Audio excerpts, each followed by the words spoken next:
Voici les histoires inédites de la star suédoise Agneta Fältskog, qui a connu une renommée internationale en tant que membre du groupe ABBA, lequel a non seulement détruit sa famille, mais l'a également condamnée à vivre dans l'isolement jusqu'à la fin de ses jours. Alors pourquoi s'oppose-t-elle autant à une réunion d'ABBA? Découvrons-le en vous montrant quelques-unes de ses photos rares.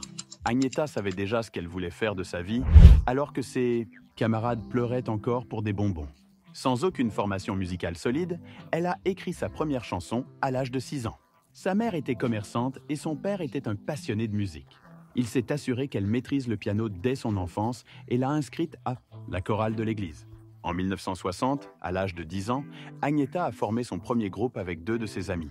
Ils se produisaient lors d'événements locaux et de rassemblements. Bien que leur public fût impressionnant, de nombreux problèmes internes ont conduit à la dissolution du groupe. Elle a quitté l'école à l'âge de 15 ans pour poursuivre ses rêves musicaux et la vie n'a cessé de lui réserver des surprises. Pour joindre les deux bouts, Agneta jongle entre ses performances dans un groupe Encarts et son travail de standardiste. Dans une entreprise automobile, c'est là que sa vie bascule. Le groupe local devient rapidement très populaire et Agneta doit quitter son emploi pour se consacrer entièrement à la musique. Une rupture amoureuse la transforme en star de la musique, car c'est une rupture douloureuse qui inspire la chanson qui la propulse sous les feux de la rampe. Agneta a écrit Jaguar Sakar pour apaiser son chagrin. Elle était loin de se douter que cette chanson allait la propulser vers la célébrité. Le groupe a répété sa chanson, qui est rapidement devenue la préférée du public. La nouvelle renommée de Fältskog allait lui apporter beaucoup de bonheur, mais aussi quelques désagréments. L'un des membres de son groupe avait un parent qui allait prendre sa retraite pour devenir producteur de disques. Et lorsqu'Encarts lui envoya une démo du groupe, il ne voulut retenir qu'une seule personne, Agneta. 2 choses l'intriguaient chez la jeune musicienne, sa voix et sa chanson, et il lui proposa donc de signer avec son label. Agneta était réticente, car elle craignait qu'il ne veuille qu'elle et pas son équipe. Mais elle a tout de même signé le contrat. Et c'est ainsi qu'a commencé l'aventure d'Agneta. Avec Cupol Records, le label a enregistré son premier single, Jaguar Sakar, qui est sorti en septembre 1967. La chanson s'est facilement hissée en tête des charts suédois après ses 4 premiers mois, se vendant à plus de 80 000 exemplaires. Malgré le succès considérable de sa chanson phare, Agneta n'était toujours pas satisfaite. Elle travaillait lentement pour devenir l'une des artistes pop les plus populaires de Suède. Sa renommée ne cessait de croître, mais en 1969, elle allait commettre une erreur tragique qui faillit mettre fin à sa carrière. Elle plaida non coupable, mais son public ne s'y intéressa pas. En 1969, Agneta sort la chanson Zigernarven, qui raconte l'histoire d'une adolescente assistant à un mariage gitan et tombant amoureuse du mari de la mariée. La musique est accueillie par des remarques racistes, car c'est à cette époque que les gitans sont en conflit avec les médias suédois. Elle est accusée d'essayer de tirer profit de la situation en enregistrant sa chanson. Cela a ébranlé ses fans, mais elle a eu de la chance, car les gens étaient tellement accros à sa musique qu'il leur a été facile de lui pardonner. Un autre incident a failli mettre fin à sa carrière lorsqu'elle a écouté Love. Agneta a rencontré le compositeur allemand Dieter Zimmermann, et leur relation s'est rapidement transformée en une romance torrid. Zimmermann a fait la promotion de ses albums et, très vite, il l'a propulsée en tête des charts allemands. Il lui a ensuite suggéré de déménager en Allemagne, lui promettant qu'elle y connaîtrait un succès encore plus grand. Si seulement Agneta avait su. Zimmermann lui a demandé de l'épouser et elle a accepté. Ils ont donc déménagé ensemble en Allemagne. Une fois sur place, elle s'est rendue compte que c'était un mensonge et que leur relation ne fonctionnerait jamais. Elle décrivait les producteurs de disques comme horribles et elle rompit rapidement avec Zimmermann pour retourner en Suède. Agneta espérait que c'était la dernière fois que Love tenterait de la tromper. Elle se trompait lourdement. Love allait mettre un autre musicien sur le chemin d'Agneta.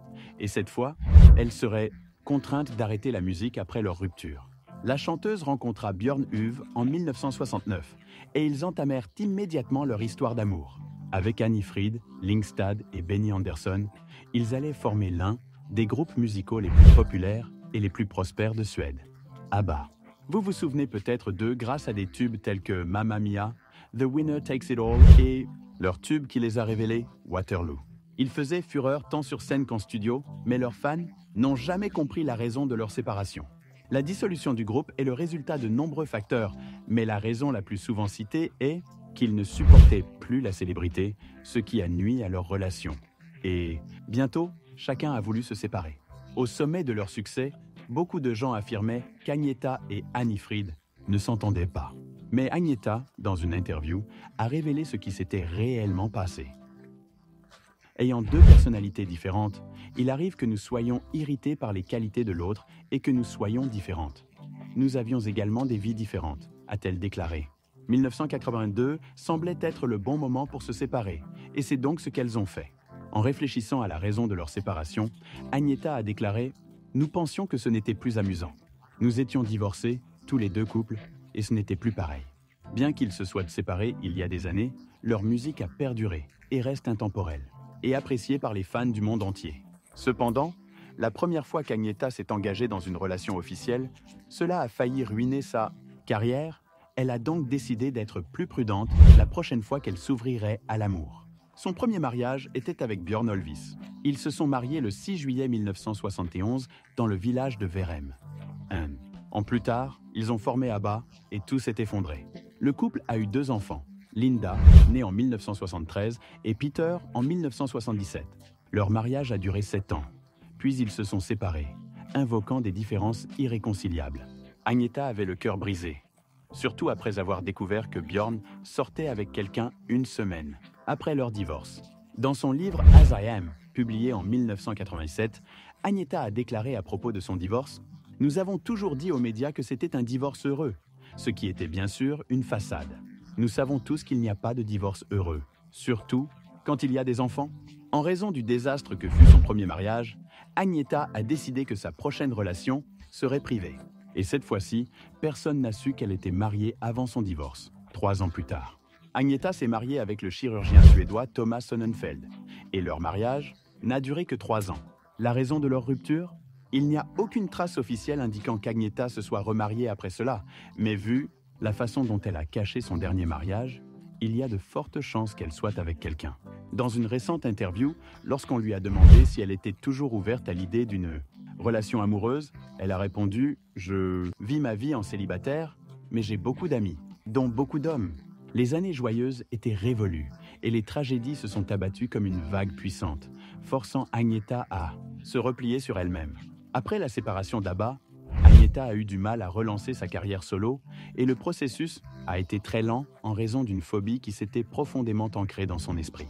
Agnetha avait toujours eu peur de prendre l'avion, mais cette peur s'est aggravée lors de la tournée américaine d'ABBA en 1979, lorsque leur avion, qui se rendait à Boston, est tombé en panne d'essence et a été pris dans une tornade. Le pilote a réussi à maîtriser la situation en forçant l'avion à effectuer un atterrissage d'urgence. Mais même si tous les passagers sont arrivés sains et saufs, quelque chose s'était brisé en Agnetha.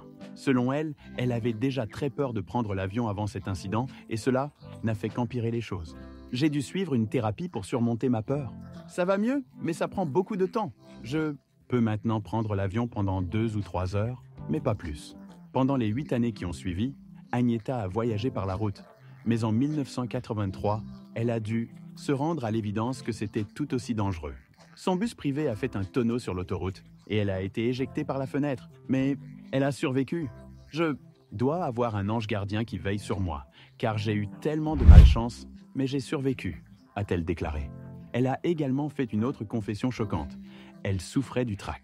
Selon elle, elle trouvait les visages des fans terrifiants et croyait que leurs cris, leur agitation et leurs hurlements provenaient de la haine plutôt que de l'admiration. Elle faisait toutes sortes de cauchemars dans lesquels ils se jetaient soudainement sur elle et la dévoraient. C'est pour cette raison que nous ne reverrons peut-être jamais Agnetha sur scène. Je ne chanterai plus jamais en public, a-t-elle déclaré. Je vais faire quelques émissions de télévision et des vidéos, mais rien d'autre. Je n'aime pas trop voyager ni donner de concerts. Je suis plutôt du genre à rester en studio et à la maison. Agnetha a accepté tout ce que la vie lui a apporté avec bonne foi, en espérant qu'un jour elle serait à nouveau vraiment heureuse. Mais cet événement malheureux allait la contraindre à s'isoler. Elle allait perdre sa mère de la manière la plus atroce qui soit. Au début des années 1990, la mère d'Agnetha s'est jetée par la fenêtre de l'appartement qu'elle partageait avec son mari et a trouvé la mort. Le père d'Agnetha est décédé 1 an plus tard et la star suédoise était complètement brisée. Elle a réussi à cacher tout cela au public pendant près d'une décennie. Selon elle, elle avait 71 ans et son père allait également mourir 1 an plus tard. C'est tellement douloureux. On veut qu'ils soient avec nous et qu'ils connaissent nos petits-enfants. J'étais déprimée après ça. Ce furent des années terribles, a révélé Agnetha. Poursuivant sur le sujet, Agnetha a avoué qu'elle avait simplement survécu à la douleur qui ne l'avait jamais quittée. Un autre épisode inoubliable a été celui avec un harceleur. Agnetha ne partage ses expériences amoureuses que lorsque quelque chose ne va pas. Et cela n'a pas été différent. Cette fois-ci avec Gert van der Graaf, le chariste néerlandais. Selon les rumeurs, ils auraient eu une relation après la séparation d'Agnetha et Thomas Sonnenfeld en 1993. Bien qu'elle le nie, affirmant qu'il s'agissait simplement d'une amitié, des preuves ont démontré le contraire. Après qu'elle ait mis fin à leur relation, Van der Graaf a commencé à la harceler. En 2000, Agnetha a obtenu une ordonnance restrictive interdisant à son ex-petite amie de la voir ou de lui parler. Van der Graaf a enfreint cette ordonnance en la suivant jusqu'en Suède. Agnetha a fait arrêter et expulser son ex-petite amie. Mais le conducteur de chariot élévateur n'avait pas dit son dernier mot. Van der Graaf a été banni de Suède, mais quelques mois après la fin de son interdiction, il a été aperçu près de la propriété d'Agnetha à Ikiro. On n'a plus beaucoup entendu parler de lui depuis, et nous espérons sincèrement que cela restera ainsi. Que va-t-il se passer maintenant ? À un moment donné, Agnetha n'en pouvait plus et avait besoin de s'échapper. Après la sortie de I Stand Alone en 1988, Agnetha a fait une pause de 17 ans, pendant laquelle elle a déclaré s'être consacrée à l'astrologie, au yoga et à l'équitation dans une maison isolée à Ikiro. En avril 2002, Agnetha a provoqué une onde de choc dans l'industrie musicale avec la sortie soudaine d'un nouveau single « I Thought You'd Ever Change Your Mind ». La chanteuse d'ABBA a refusé toute promotion importante pour sa chanson, mais celle-ci a tout de même atteint la 2e place des charts suédois et reste à ce jour son single le mieux classé au Royaume-Uni. Une semaine plus tard, elle a sorti l'album My Coloring Book, qui a dominé les charts finlandais et Elements. Elle est apparue avec ses anciens camarades du groupe ABBA lors de la première de la comédie musicale Mamma Mia à Stockholm, ce qui a fait vibrer ses fans. Le 8 juillet 2008, l'attente est devenue insupportable lorsqu'ils sont tous apparus à la première suédoise du film Mamma Mia. « Je vendrai ma maison pour voir ABBA chanter à nouveau ensemble », s'est exclamé un fan lors d'une interview. Mais malheureusement, Agnetha semblait avoir tourné définitivement la page de sa vie. Elle a avoué qu'elle se sentait comme le mouton noir du groupe et qu'après leur séparation, elle n'avait pas écouté leur musique pendant des années. « J'étais très fatiguée après toute cette période avec ABBA. J'avais besoin d'une pause car cela m'avait beaucoup consumé », a déclaré Agnetha. Lorsqu'on lui a demandé quelle était sa chanson préférée d'ABBA, elle a répondu que c'était le tube de Björn, The Winner. Takes it all. Björn l'a écrite à propos de nous après la rupture de notre mariage. Le fait qu'il l'ait écrite exactement au moment où nous avons divorcé est touchant. Cela ne m'a pas dérangé. Aujourd'hui, Agnetha passe beaucoup de temps avec ses enfants et son petit-enfant, et elle décrit tout cela comme une expérience incroyable. Bien qu'elle ait clairement exprimé sa position sur une réunion d'ABBA, la chanteuse n'a toujours pas annoncé sa retraite et ses fans attendent avec impatience ses prochains tubes. Avec une carrière qui s'étend sur plusieurs décennies, l'influence de Fältskog perdure et son style musical continuera d'inspirer la nouvelle génération. Agnetha Fältskog, aujourd'hui âgée de 73 ans, est toujours telle que nous nous en souvenons, profitant de sa vieillesse avec sa famille dans leur manoir en Suède. Sa fortune est estimée à 200 millions de dollars. Si vous avez aimé cette vidéo, n'hésitez pas à découvrir nos autres vidéos de belles actrices sur l'écran de fin ci-dessous.